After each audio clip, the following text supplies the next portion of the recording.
So will the Iran conflict lead to a rise in inflation in Southeast Asia?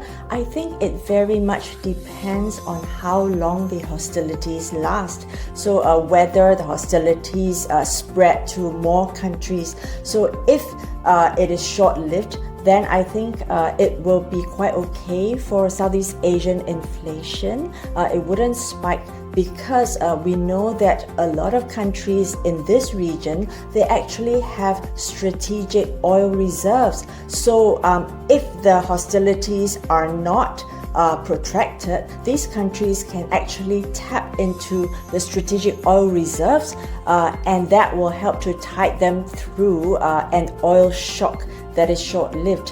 But if the hostilities are very long drawn, then we can expect supply disruptions to spread not just to the oil industry, but we know that already the shipping and airline industries are feeling the heat.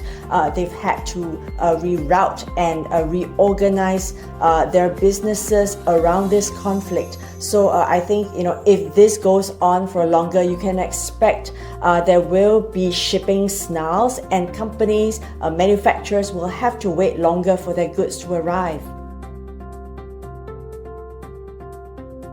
So it's not quite so straightforward.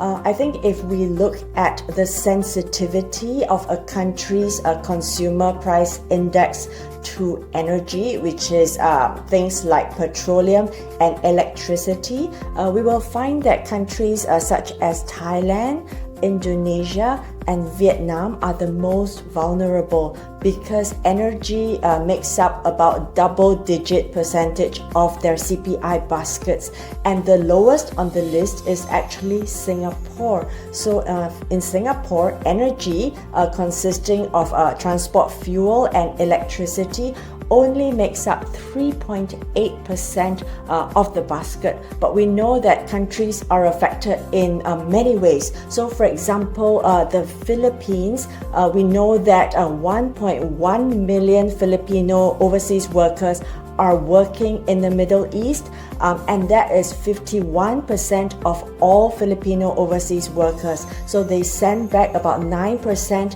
of Filipino GDP. So if these workers come back, that will create problems for the growth of the Philippines.